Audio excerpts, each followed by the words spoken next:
자, 여러분, 앞에 사진이 잘 보이시죠? 어딘지 혹시 아시겠습니까? 진료학 우리 김경식 목사님 바로 옆집에 있는 크리스마스 장식을 아주 이렇게 현란하게 해놓은 집을 제가 사진을 찍었습니다. 오늘은 12월 25일 성탄절입니다. 그렇죠?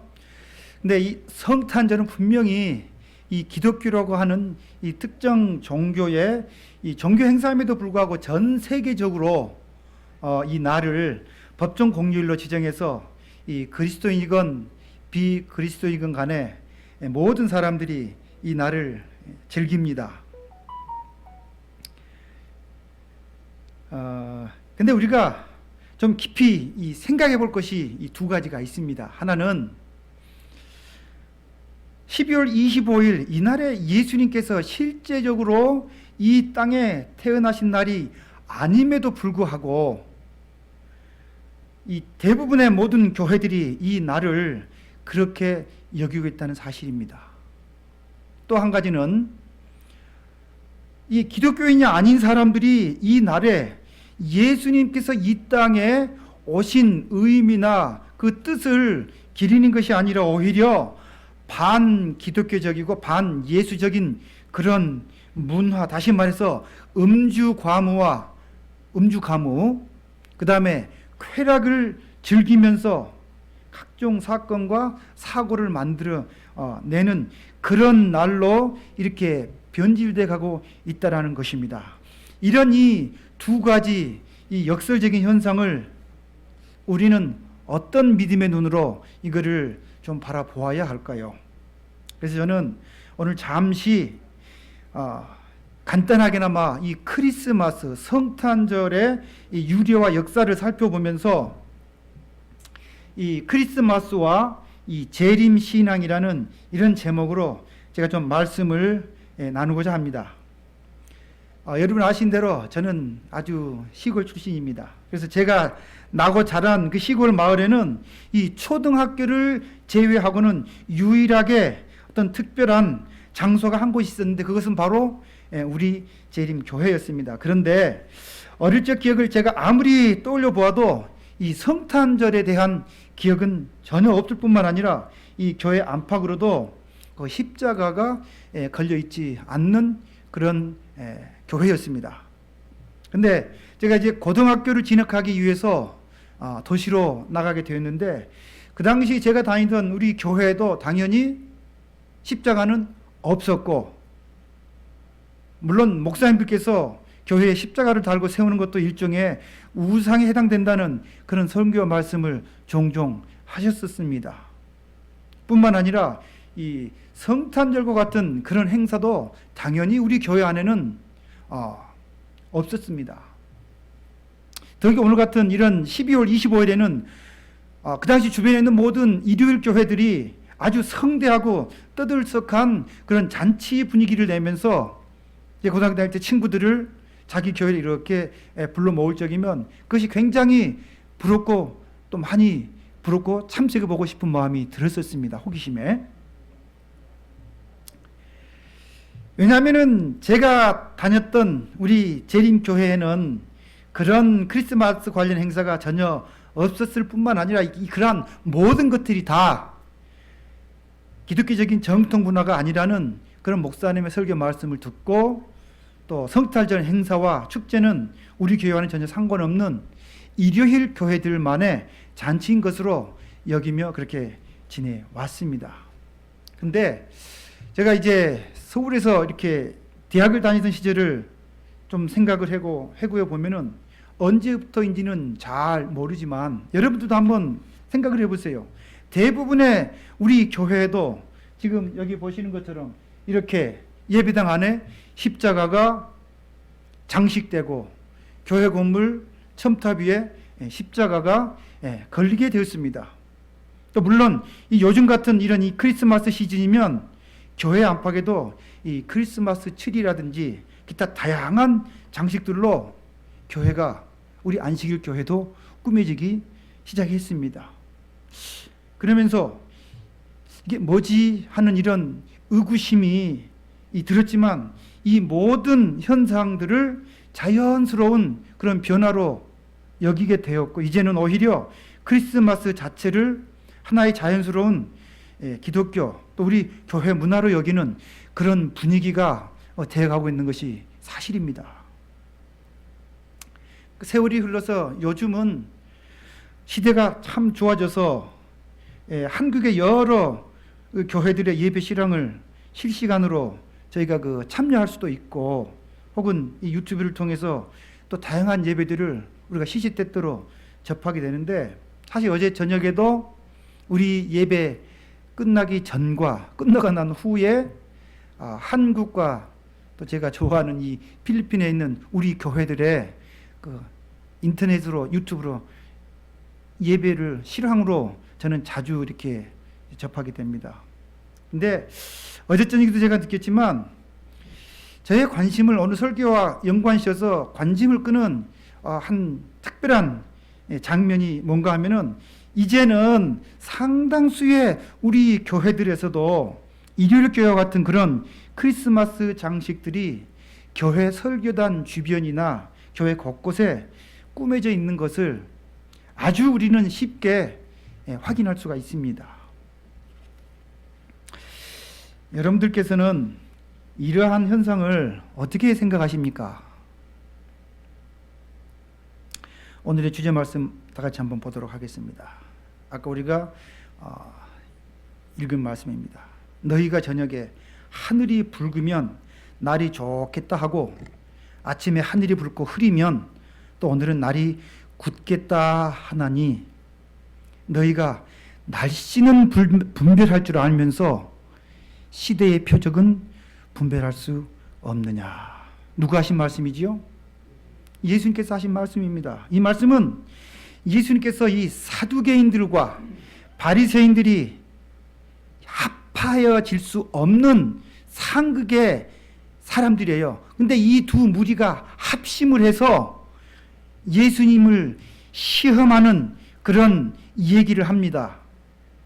마태복음 16장 1절에 그렇게 나와 있어요. 예수님께 시대의 표적을 자기들에게 보여주기를 요청할 때 예수님께서 이렇게 말씀을 하셨습니다. 너희가 하늘을 보면서 어떤 일이 일어날지는 다 아는데 도대체 시대의 표적은 왜 분별할 줄 모르느냐라고 하신 말씀입니다. 여러분, 하늘에 나타나는 자연 현상이라든지 어떤 징조를 갖다가 우리는 천기라고 합니다. 즉 이 사람들은 눈에 보이는 외형적인 어떤 현상, 그 천기, 하늘의 징조들은 그들은 아주 정확하게 분별할 수 있었지만, 더욱 중요한 시대의 징조들을 알아볼 만한 그런 지각 능력은 결여되어 있었음을 예수님께서 질타하신 말씀입니다. 오늘 이 말씀을 잘 한번 새기면서 저하고 함께 오늘 이 성탄절에 관한 얘기를 나눠보도록 하겠습니다. 우리 아는 대로 예수님 당시에 이 바리새인들이나 이 사두개인들은 참 성경 말씀, 율법을 많이 연구하였고, 특별히 이 사두개인들은 거의 제사장들 무리들입니다. 종교 지도자들이었어요. 그래서 성전 봉사를 통해서 늘 하나님을 만난다고 자부하는 사람들이었습니다. 그리고 메시아를 기다리던 신실한 그런 믿음의 사람들이었습니다. 그런데 그들은 정작 침례 요한이 출현한 것과 또 그들이 그토록 고대하던 메시아가 이 땅에 와 계신 것, 그리고 이러한 일들이 곧 그들이 그토록 깊이 있게 연구했던 이 성경 구약의 성취인 것을 그들은 깨닫지 못하고, 다시 말해서 은혜의 축복을 얻지 못한 것을 두고 하신 예수님의 아주 질타의 말씀인 것입니다. 시대의 표징을 보고도 깨닫지 못하고 느끼지 못하니 주님께서 이 땅에 오신 것을 그들이 어찌 알 수 있었겠습니까? 그래서 예수님께서는 이 바리새인들과 사두개인들에게 시대의 표적을 똑똑히 분별하라고 말씀하신 것입니다. 우리가 잘 아는 대로 사도 요한을 통해서 예수님께서는 요한계시록 3장 18절에 마지막 시대를 사는 우리들에게도 이런 기별을 주십니다. 어떻게 해야지 우리가 시대의 표적을 똑똑히 분별할 수 있겠다고요? 안약을 사서 눈에 발라서 뭐 하라고요? 좀 보라는 것입니다. 오늘날 우리 재림 성도들 참 심도 깊은 예언 연구 및 말씀 연구를 통해서 그야말로 재림의 때가 임박했고, 심지어는 요즘 창궐하는 이 코로나 바이러스를 통하여서도 말세의 징조인 것까지도 우리가 분별하는데, 일요일 교회를 제외하더라도 우리 재림교회 안에도 이 넘쳐나는 이러한 성탄절 문화를 우리가 어떻게 바라보아야 할지 함께 좀 고민해 보도록 하겠습니다. 그리고 이것을 통해서 우리는 어떤 재림 성도가 되어야 되고 재림 신앙관을 우리가 가져야 할지도 한번 생각해 보도록 하겠습니다. 여러분, 이 크리스마스라는 말은 크라이스트, 예수님과 그 다음에 메스, 즉 그리스도와 미사가 합친 말이 크리스마스입니다. 다시 말하면 예수 그리스도 메시아의 탄생을 기념하는 미사라는 말입니다. 근데요, 미사라는 말은 우상을 섬기던 이방 종교에서 들어온 천주교의 예배 형태를 뭐라고 그래요? 미사라고 하는 것입니다. 그러니까 이 성탄절을 뜻하는 어휘가 바로 이 크리스마스라는 말인데, 이 말은 성경에도 근거가 없을 뿐더러 이 말 자체도 이방 문화에 근거를 두고 있다라는 그 용어가 크리스마스라는 것입니다. 예수님에 대한 탄생 미사를 크리스마스, 메리 크리스마스 하면서 지금 우리가 뭐 하고 있다는 거예요? 기독교인들이 기념하고 경축하고 즐긴다는 거예요. 그런데 예수님께서 그리스도로 이 땅에 오신 것은 분명한 사실이지만 성경 어디에도 이 12월 25일에 예수님께서 탄생했다라는 구절은 있을까요? 없을까요? 없습니다. 신학계에서도 언제 정확하게 예수님께서 태어났는지는 알 수 없다라는 것이 정확한 학계의 학설입니다. 그렇다면 어떻게 이 12월 25일이 예수님의 탄생일로 이렇게 둔갑하게 된 것일까? 그것은 도대체 우리가 어떤 뜻으로 바라보아야 할까? 저는 이 부분에 대해서 지금까지 이런저런 얘기들을 많이 들었지만 제 스스로도 정확하게 그냥 이래서 뭐 태양신 어쩌고 해서 뭐 이렇게 들어온 거지. 근데 이번에 제가 이 말씀을 준비하면서 자료들을 참 많이 찾으면서 저도 이제 정확하게 좀 이해를 하게 됐습니다. 여러분, 사실 이 크리스마스의 유래를 살펴보면 이 12월 25일은 원래 예수님의 탄생과는 전혀 무관한 날이었습니다. 고대 로마에서 이 12월 25일은 겨울 내내 짧았던 해가 다시 길어지기 시작하는 날, 그걸 우리가 뭐라고 하지요? 동지입니다. 동지. 이 동지로 만물을 소생시키는 태양의 신이며 만물을 품은 빛의 신이기도 한 미트라가 이 12월 25일에 탄생하는 날로 여겨졌습니다. 여기 사진을 보시면요, 인터넷에서 도대체 이 미트라에 대한 자료가 있나 찾아보니까 계속 이와 비슷한 자료만 뜨더라고요. 그래서 유심히 살펴보니까 머리에 태양을 상징하는 배경이 있는 이 미트라의 부조가 나와 있는데요. 이 미트라가 이 황소를 잡아가지고 이제 잔치를 벌이는 그런 장면입니다. 하여튼간에 이 미트라라고 하는 이 신의 머리 뒤에 보면은 뭐처럼 보여요? 태양이 배경이 되어 있는 그걸 우리가 좀 볼 수가 있습니다. 우리가 잘 알다시피요, 이 동지는 해가 가장 짧고 밤이 가장 긴 걸 우리가 동지라고 합니다. 그래서 이날을 기점으로 해서 해가 점점 길어져서 밤이 가장 짧을 때가 언제죠? 하지잖아요. 그죠? 그때까지 해가 점점 길어지는데 이 동지 때 해가 이제 시작하기 때문에 마치 뭐 하는 거예요? 태양이 탄생하는 것처럼 느껴지는 겁니다. 그런 까닭에 태양을 신으로 숭배하던 고대 로마의 이 미트라 종교에서는 이 날을, 이 동지를 12월 그 당시 25일을 태양의 탄생일이자 빛의 날로 기념을 했습니다. 따라서 기나긴 겨울이 끝나고 곧 이 봄이 올 것을 알리는 기쁜 날이 12월 20일이었기 때문에 이 태양신인 미트라에게 경배하는 날이 바로 12월 25일이었던 것입니다. 또 한 가지는요, 대부분의 농경사회가 태양과 아주 밀접한 연관이 있습니다. 해가 있어야만이 농사를 지을 수가 있잖아요.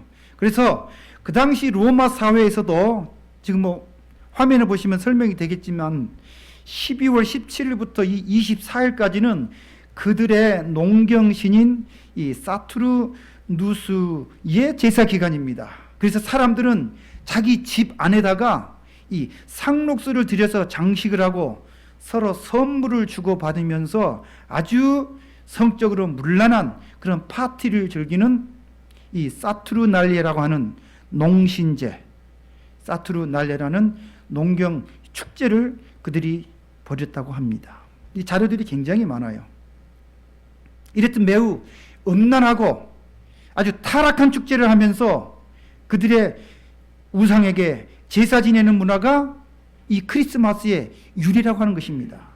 이 고대의 우상 종교가 그랬듯이 오늘날도 소위 이단 교회로 주목받고 있는 이단 교단의 교주들의 행태를 보면은 고대에 이런 우상 숭배하던 그런 종교와 차이 나는 게 하나도 없습니다. 이 이단 교회 교주들도 오늘날 예외 없이 여성 신도들을 성적으로 농락하다가 성적인 타락의 극치에 다다르다가 모두 한 명도 제외 없이 감옥 sen세를 지고 있다는 것을 우리는 너무나 자주 확인하고 있습니다. 여러분도 아시겠지만은 한때 이 박명호라고 했던 그 석국 돌나라 결론이 어떻게 되신지 아시죠? 그분도 결국은 여자 문제 때문에 도망 다니고 피해 다니고 그러지 않았습니까? 이단의 특징은 고대 종교에 우상 숭배를 하던 종교들하고 다를 게 하나도 없습니다. 그 마지막은 뭐예요? 전부 다 이런 음란한 문화였던 것입니다. 이처럼 이 태양신 미트라를 숭배하고 이 사투르날리아라고 하는 이런 축제를 여는 이 미트라교는 AD 1세기부터 4세기 사이에 이 로마 제국 전역에 퍼진 그러한 종교로 당시 기독교가 공인되기 전에까지만 하더라도 상당한 경쟁 관계에 있는 그런 종교였습니다. 그렇다면 어떻게 해서 이 12월 25일 태양신 미트라를 숭배하는 그 날이 오늘날 이런 성탄절로 자리 잡게 됐을까? 여러분, 우리가 잘 알고 있듯이 AD 70년이라는 이 해는 세계의 역사와 이 기독교 역사에 대단히 중요한 해가 됩니다. 이때 로마에 의해서 예루살렘 성이 완전히 파괴되고 예수님을 따랐던 초대교회 성도들이 끔찍한 박해를 피해서 전 세계로 흩어지는 그 해가 AD 70년입니다. 우리가 예루살렘 솔로몬 성전, 스룹바벨 성전, 헤롯에 의해서 다시 새롭게 증축된 제3의 성전이라는 헤롯 성전이 최종적으로 돌 하나도 돌 위에 남지 않을 만큼 완전히 파괴된 때가 AD 70년입니다. 그래서 이 종교적인 탄압을 피해서 전 세계로 흩어진 아픔을 당한 우리 초대교회에 신실했던 성도들이 거의 300여 년이 되도록 아주 극심하게 이 핍박을 받게 되는데, 그 핍박이 마침내 우리가 잘 아는 대로 313년 2월에 콘스탄틴 황제, 콘스탄티누스 1세에 의해서 반포된 밀라노 칙령을 통해서 기독교가 제도권 안에 있는 종교로 인정을 받게 되고 최소 한도의 외형적인 핍박은 이제 멈추게 됩니다. 여러분 당시 로마 사회는 굉장히 짧은 50년간 무려 18명이나 되는 황제가 계속 교체되어 있을 만큼 극심한 정치적인 혼란을 겪었습니다. 이 당시 황제이던 이 디오클레티아누스라는 황제가 이런 정치적 혼란을 끝나기 위해서 이 넓은 이 로마 제국을 이 4명의 황제들에게 분할해서 이 통치하도록 했습니다. 이런 가운데 이 디오클레티아누스 황제가 어떻게 이제 퇴위하자, 물러나게 되자 4명의 황제가 서로 단일 황제가 되기 위한 아주 치열한 이 정치적인 이 각축이 벌어지게 됩니다. 이 4명의 지역 황제 중에 한 사람이 바로 지금 사진에 나와 있는 대로 이 기독교를 공인했던 콘스탄틴 황제, 콘스탄티누스 그 황제였습니다. 우리가 아는 대로 그의 어머니 헬레나는 아주 독실한 이 기독교 신자였기 때문에 이 콘스탄틴 황제 자신도 당시에는 신자가 아니었지만 어머니의 영향을 받아서 이 기독교에 대해서 상당히 관용적인 마음을 품고 있었다고 합니다.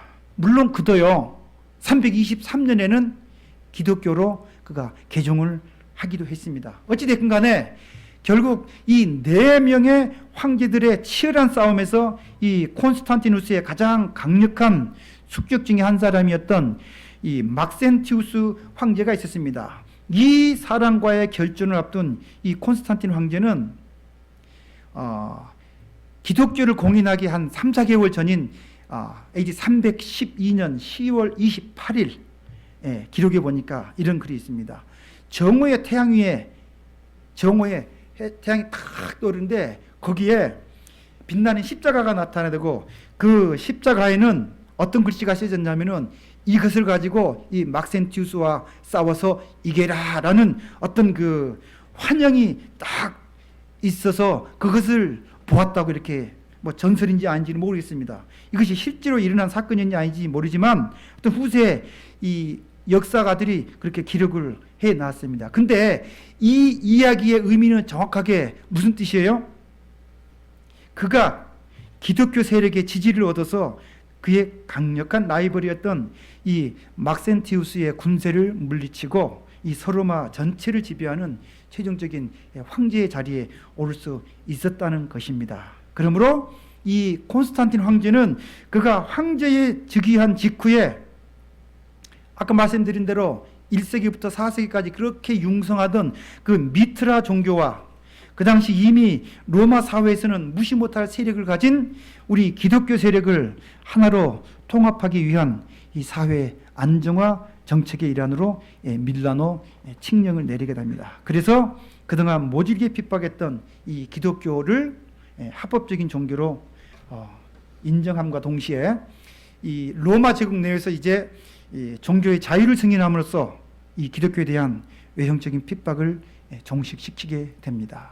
우리가 요새 최근에 한국에도 보면은 대통령 후보들끼리 막 치열하게 싸우다가 서로 이제 후보가 나오면 뭐 합니까?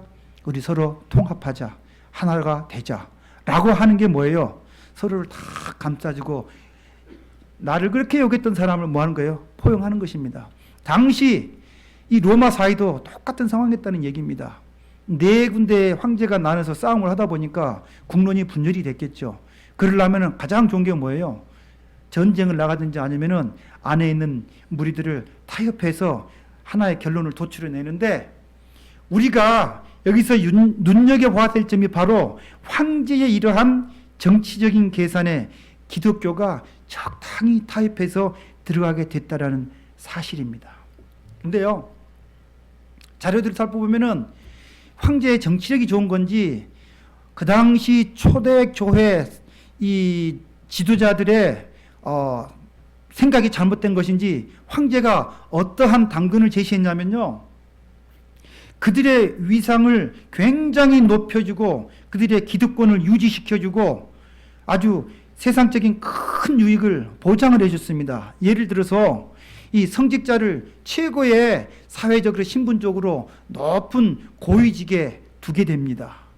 그리고 그 사람들에게는 기독교 성직자들에게는 세금을 면제해주고 물질적인 풍요를 누릴 수 있는 온갖 혜택을 제공해 줍니다. 이런 당근 앞에 그들도 인간이고 그동안 핍박을 얼마나 많이 받았습니까? 자연스럽게 그들도 타협하지 않을 수가 없었습니다. 여러분, 이 진리와 세상이 서로 양보하고 타협한 결과 우리가 잘 알다시피 비록 이 외형적인 종교적인 탄압은 잠시 면하였을지 모르지만 우리가 잘 아는 대로 321년 3월 7일에 일요일 법령, 쉽게 얘기해서 일요일 휴업령이 그때 발효가 됩니다. 그래서 그때까지 준수되고 있던 이 성경상 안식일인 성경상 토요일 안식일이 미트라 교의 태양 숭배의 날인 일요일로 변경하게 되어서 지금 오늘에까지 이르게 된 계기가 그때 기독교 지도자들이 정치적인 탄압을 피하기 위해서 타협했던 그 결과물인 것입니다. 우리가 결코 세상과 타협하지 말아야 할 이유가 바로 이것인 것입니다. 요한복음 1장 19절에 보면은 이런 말씀이 있습니다. 참빛 곧 세상에 와서 각 사람에게 비치는 빛이 있었나니. 요한복음 1장, 요한이 살던 시대는 AD 1세기 말입니다. 핍박이 가장 심했던 때고요.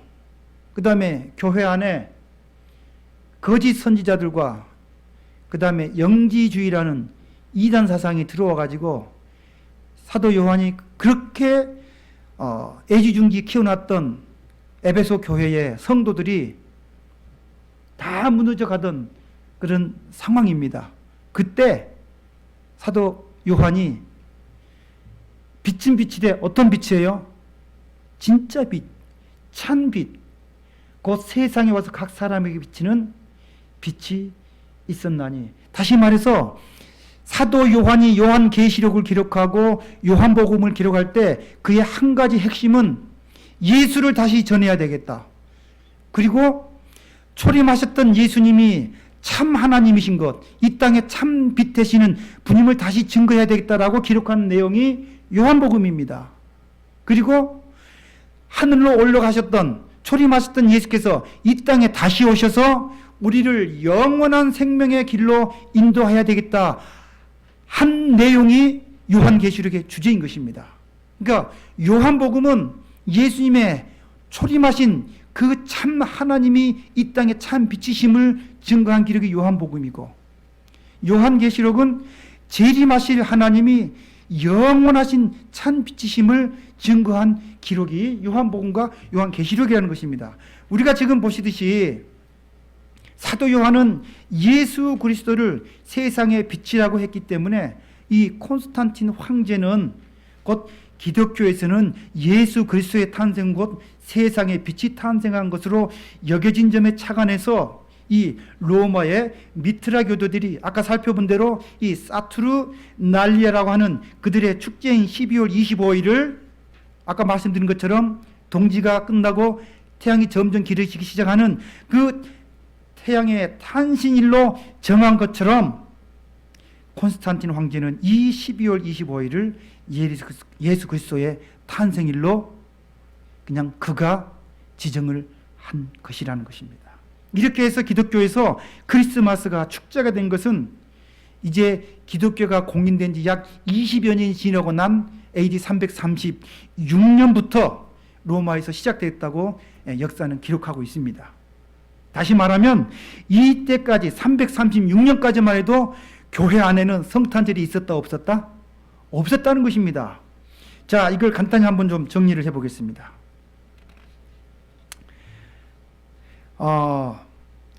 313년에 콘스탄틴 황제가 이제 분열된 네 지역을 통합하는 이 황제가 되면서 드디어 종교 통합을 위해서 기독교를 공인하고 미트라 종교와 연합해서 이것이 오늘날 우리가 얘기하고 있는 이 가톨릭의 시초가 되는 것입니다. 타협을 통해서 외형적으로는 우리가 평안을 구가했을지 몰라도 내적으로는 영적으로는 아주 이제 죽어가기 시작하는 것입니다. 두 번째로 321년에 그 타협의 결과로 태양신의 날, 태양의 날, 일요일로 안식일이 변경됩니다. 이제는 뭐가 되는 거예요? 진리가 훼손되고 진리가 변질되어 가는 것입니다. 세 번째로 336년에 성탄절이라는 해괴한 날짜가 교회 안으로 들어오면서 태양을 섬기는 날이 예수님이 태어난 날로 둔갑해가지고 이교 문화가 교회 안에 들어와서 이제 교회가 바벨론화 되는 것입니다. 이렇게 해서 12월 25일은 하나님을 섬기는 기독교와 우상을 숭배하는 이방 종교인 이 미트라 교회의 축제일이 서로 타협하고 결합하는 형태로 시작이 된 것입니다. 성경에도 근거가 없고 오히려 반기독교적인 세력과 타협에서 생긴 이러한 정체불명의 행사가 기독교 안에 자리를 잡게 된 것입니다. 즉 기독교인들이 이방인의 축제를 예수님께서 그냥 탄생하신 그런 기념의 날로 대체시킨 것뿐이라는 것입니다. 한마디로 성탄절은 이교도의 풍습을 변형시켜서 교회 문화로 흡수시킨 이 기독교인들의 노력의 산물이라는 거예요. 이를 잘 살펴보면 여러분요, 사단의 아주 간교한 기만 전술이 들어있는 것입니다. 따라서 이교도들의 전통적인 축제 중 많은 요소들은 지금도 성탄의식과 더불어 여전히 교회 안에서 행해지고 있습니다. 제가 머리가 한계가 있고 지식이 짧기 때문에 다 추적은 못 해봤는데요. 요약하면 이래요. 16세기에 종교개혁이 일어나자 청교도들, 그들은 순수한 복음을 강구하던 사람들이에요. 그 청교도들은 크리스마스가 이교도의 풍습이라면서 굉장히 혐오했고요. 17세기에 영국에서는 이 법으로까지 이 성탄절을, 크리스마스를 금지했었습니다. 그런데 19세기에 들어오면서 크리스마스 카드라든지 캐롤송이라든지 또는 산타크로스 등 이런 아주 상업적이고 대중적인 선동의 결과로 다양한 이벤트들이 등장하면서 오늘날 이 대중적인 기념일로 이렇게 자리 잡게 되었다는 것입니다. 지금 이 시간도요, 이 대부분의 성당들과 아마 일요일 교회에서는 오늘 12월 25일을 예수님이 탄생하신 성탄절로 기념하고 연중 가장 큰 축제 아닙니까? 미사며 성탄 예배를 아마 드리고 있을 것입니다. 아직도 여전히 기독교 안에 자리 잡고 있는 이 배도와 이 타협의 흔적이 변함없이 지금도 작동되고 있다는 것입니다. 앞서도 제가 잠시 언급했듯이 이제는 우리 재림교회 안에도 이것을 아는지 모르는지 아주 무분별하게 이러한 성탄절 문화가 아주 슬며시 아주 공고하게 점점 더 자리를 잡아가고 있다는 것입니다. 저는 이 12월 교회기념 표지와 내용을 보면서 상당히 좀 마음이 불편했습니다. 여러분 이 표지를 보시면 무엇인지 아시겠죠? 자, 12월 달이니까 눈사람도 만들어 놓고 선물도 해놓고 크리스마스 트리도 달아놓고 막 해놨습니다. 흰눈이 내리고. 제가 잠시 뒤에 이 얘기 조금 좀 더 할게요. 그리고 그 밑에 자세히 보시면요, 혹시 읽어보신 분들 많이 있으실 거예요. 권두원의 편집장께서 메리 크리스마스 해놓고 그 내용을 쭉 읽어보니까 이제는 교회 안에도 트리도 좀 달아놓고 좀 진취적으로 나가자, 이런 글도 있고요. 제가 상당히 마음이 좀 불편했어요. 제가 뭐가 좀 잘못되어 있는 건지 하여튼 간에 우리 교회 안에도 오히려 이 성탄절을 독려하는 그런 분위기가 꽤 많습니다. 제가 어제 저녁에도 한국에서 안식일 예배를 드리고 있는 몇 교회들을 봤는데 예배당 안에 이런 트리며 굉장히 많이 꾸며놓고 물론 우리가 그런 긍정적인 것을 부인할 수는 없습니다. 물론 우리 모두는 예수님의 오심과 그 의미를 찾고 묵상하는 것은 반드시 그러해야 합니다. 그런데도 성경에 있지도 않는 그러한 날을 우리가 기념하거나 이방 문화가 더 이상 우리 교회 안에 남지 않도록 해야 할 것입니다. 특별히 이 날에 이 교회를 향한 이 사단의 이 감춰진 이 어두운 그림자를 우리는 분명히 우리는 인식하고 깨달아야 할 것입니다. 시대의 징조를 우리는 잘 파악하면서 그 내면에 담겨 있는 하나님께서 우리에게 말씀하시는 그 내면의 음성을 우리가 깨달을 수 있는 영적인 지혜와 영적인 통찰력이 대단히 필요한 시대에 우리가 살고 있다는 것입니다. 사실 이 크리스마스 하면 가장 먼저 떠오르는 이 산타크로스요. 이 사람도 크리스마스와 아무 상관없는 사람입니다. 우리는 크리스마스 하면 산타를 생각합니다. 크리스마스에 산타가 선물 갖다 주니까. 그러면 성경에 산타크로스가 있어야죠. 성경에 없다니까요. 3세기경 아주 선행으로 유명했던 이 성 니콜라우라고 하는데요. 이 사제의 발음에서 세인트가 산타가 됐고요. 니콜라우가 클로스에서 산타크로스라는 이름으로 유래하게 되는데, 이 역시도 이 가톨릭의 종교 행사가 그대로 기독교 안으로 이어져 오는 것입니다. 특별히 이 성 니콜라스 사람은 사진에 보는 것처럼요, 굉장히 마른 체구의 아주 큰 키의 인물이었지만, 미국의 코카콜라 회사가 광고 마케팅의 영향으로 당시 겨울철에 이 콜라의 탄산음료 판매량이 아주 저조하자 그 마케팅의 일환으로요 사람들에게 아주 친숙하게 우리가 산타크로스 하면 익히 알고 있는 이런 빨간, 원래 이 산 니콜라스라는 사람은 빨간 옷을 입지 않았어요. 근데 산타크로스가 빨간 옷을 입고 그 다음에 턱수염이 엄청 나면서 둥둥하면서 키가 자꾸 누구에게 보더라도 좀 친근하고 후덕한 모습의 할아버지로 변모해서 오늘날까지 사람들에게 그렇게 인식되고 있을 뿐이라는 것입니다. 그리고 크리스마스 트리도 역시 기독교하고는 전혀 상관없는 것에서 유래합니다. 예수님의 오신 거하고 크리스마스 트리하고 무슨 관계가 있을까요? 없습니다. 고대 로마에서는 이 로마력 설날에는 자기 집 안팎을 이 푸른 나무로 장식하고 등불을 걸고 자기 자녀들과 이웃 사람들에게 이렇게 선물을 나눠주는 그런 풍습이 있었다고 합니다. 그리고 그 게르만족, 쉽게 얘기해서 오늘날 독일 사람들의 그 뿌리죠. 그 게르만족들은 그들이 신성하게 여기는 떡갈나무에 사람을 제물로 바치는 그런 관습이 있었다고 합니다. 사람을 제물로 바쳤어요. 우리 구약에도 보면은 사람을 제물로 바치는 우상 이방 종교도 꽤 많이 보잖아요. 그런데 이 8세기경에 게르만족을 선교하기 위해서 기독교 선교사들이 이러한 사람을 제물로 바치는 관습을 타파하기 위해서, 이들을 선교하기 위해서 이제는 역으로 이 전나무 장식을 하고 예수님께서 탄생하셨다라는 그런 축하하라는 설교를 한 것에서 이 크리스마스가 유래됐다고 합니다. 다시 말해서 이방 문화와 기독교 문화가 혼합한 그런 바벨론 문화가 탄생을 하게 된 거죠.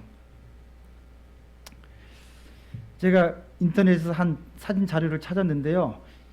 여러분 그 추리가 뭘로 만들어진지 보이세요? 술통이에요, 술통. 뭔지 보이세요? 자세히 보시면 술통을 저렇게 쌓아놓고 거기다가 그 불을 달아놓고 캄캄한 밤에 세상에 빛 되시는 예수님이 오셨다. 아니, 술통을 달아놓고 크리스마스 트리를 만든다. 여러분 어떻게 생각하십니까? 하여간에 여러 사실들을 종합하면은 이 오늘날 이 성탄절은 기독교와는 전혀 상관없는 이방 종교의 문화와 상술이 혼합되고 전혀 성서적이지 않는 내용들이 믹스된 그런 정체불명의 기독교 문화로 존재하고 있다는 것입니다. 이제 간단하게나마 저희는 성탄절의 역사와 유래를 살펴보았는데, 여러분들께서 이제 성탄절이 어떤 날인지 이해되시지요? 하지만 우리는 그럼에도 불구하고 이 12월 25일이라는 날을 뛰어넘어서 2000년 전에 우리 주님께서 그리스도로 구세주로 이 땅에 오신 예수님께서 바로 우리 죄를 대신하여 십자가에서 대속제물로 피 흘리시고 부활 승천하셔서 지금도 하늘에서 어떻게 해서라도 우리를 구원하시기 위해서 저와 여러분들의 허물을 감추시고 우리 죄를 중보하고 계신다는 이 엄청난 사실에 감사와 찬양을 돌리는 우리 모두가 되시기를 진심으로 바랍니다.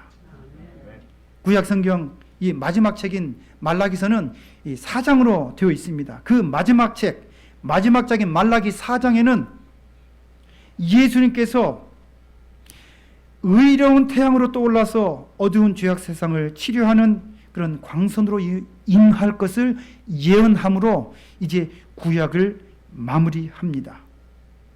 태양신을 숭배하는 그날을 주님 오신 날로 둔갑시켜서 백성들을 미혹하려고 했던 이 사단의 기만술에 대비해서인지 구약의 마지막 선지자이자 예수 그리스도의 오심을 명확하게 증거했던 말라기 선지자의 말을 다시 한번 우리가 확인해 보겠습니다. 말라기 4장 1절과 2절입니다. 우리 같이 한번 읽어볼까요? 시작. 만군의 여호와가 이르노라. 보라, 극렬한 불무불 같은 날이 이르리니 교만한 자와 악을 행하는 자는 다 초계 같을 것이라. 그 이르는 날이 그들을 살라 그 뿌리와 가지를 남기지 아니할 것이로되 내 이름을 경외하는 너희에게는 의로운 해가 떠올라서 치료하는 광선을 발하리니 너희가 나가서 외양간에서 나온 송아지같이 뛰리라. 아멘. 말라기 선지자는 이 성탄절이 12월 25일로 될 것을 아시던 것 같아요. 오직 그리스도로 초림하신 예수님만이 참된 신으로 의로운 태양이 되신다고 구약의 마지막 장에서 이렇게 딱 선언을 했나 봅니다. 과연 우리 주님께서는 이 땅에 오셔서 치료하는 광선으로서 죽은 자를 살리셨습니까? 온갖 질병으로 고통당한 이들을 고치셨습니까? 스스로 죽음을 이기시고 부활 승천하셔서 그래서 우리의 희망이 되셨습니까? 무엇보다도 죄로 인하여 죽을 수밖에 없는 인류를 치료하셔서 주님을 믿고 따르는 자에게 영원히 살 수 있는 태초의 아담과 하와에게 허락하셨던 그 영생의 축복을 다시 허락하시고 소망을 주시고 하늘로 올리신 그대로 다시 오실 것을 약속하셨습니다. 여러분, 예수님의 이 초림은, 예수님의 탄생은 그분의 다시 오심, 재림으로 완성될 것입니다. 재림이 없는 예수님의 초림은 불충분하기 때문입니다. 따라서 예수님께서 부활하시고 승천하신 일을 직접 목도하고 또 이 엄청난 일을 목도한 사람들로부터 직접적으로 전해들은 초대교회 성도들은 그들의 가장 크고 감격적인 소망이 바로 뭐였을까요? 예수님의 재림이었을 것입니다. 기록된 예수님의 재림의 약속 말씀 몇 구절만 간단히 보고 마치겠습니다. 사도행전 1장 1절 너희 가운데서 하늘로 올라오신 이 예수는 하늘로 가심을 본 그대로 오시리라. 아멘입니까? 계시록 1장 7절 볼지어다 구름을 타고 오시리라. 각인의 눈이 그를 볼 터이요. 아멘. 계시록 22장 20절입니다. 모든 성경이 마무리되면서 이것들을 증거하신 이가 가르칠 때 내가 진실로 속히 오리라 하시거늘. 아멘. 여러분, 오늘날 예수님께서 그리스도로 초림하신 목적을 우리가 이해하고 깨닫는 것은 대단히 가치 있고 의미 있는 일입니다. 그것은 예수님이 초림하신 것은 우리의 죄의 문제를 해결해 주시는 것에서 더 나아가 우리가 지금 현재 살고 있는 존재의 근원을 알게 해주시고 우리가 이 땅을 살아가면서 짧지 않은 인생을 살아갈 때 무엇을 목적으로 우리가 살 것이며 또 어떠한 곳에 우리의 소망을 두고 가야 할지를 분명하게 알려주는 것이었습니다. 갈 바를 아는 사람과 내가 현재 존재하고 있는 이유를 아는 사람은 살아가는 모습과 방법도 분명히 다를 것이기 때문입니다. 여러분, 오늘은 그야말로 12월 25일 안식일입니다. 우리는 비록 이 날을 성탄절로 기념할 수는 없지만 예수님이 구세주로 이 땅에 오심을 기억하면서 그분의 초림하심과 더불어 그분의 다시 오심을 간절히 소망해보는 복된 안식이 되시기 바랍니다. 마지막으로 오늘의 주제절 한번 더 보도록 하겠습니다. 너희가 저녁에 하늘이 붉으면 날이 좋겠다 하고 아침에 하늘이 붉고 흐리면 오늘은 낮이 굳겠다 하나니 너희가 날씨는 분별할 줄 알면서 시대의 표적은 분별할 수 없느냐. 비록 오늘날 이 기독교 안에 이기도의 문화가 무수히 들어와서 자리 잡고 있지만 때때로 우리들은 이마저도 인식하지 못하고 그런 이교 문화를 여과 없이 받아들이면서 우리가 지금 살고 있지 않는지 우리를 잘 한번 돌아볼 일입니다. 그리고 무엇이 바르고 그런지 이것도 모호해져가는 이 시대에 우리는 말씀과 진리 안에서 시대를 분별하고 또 시대의 징조를 해석할 줄 아는 영적으로 지혜롭고 깨어있는 복된 그런 재림 성도들이 되시기를 간절히 소망하면서 부족한 말씀을 마치겠습니다. 네.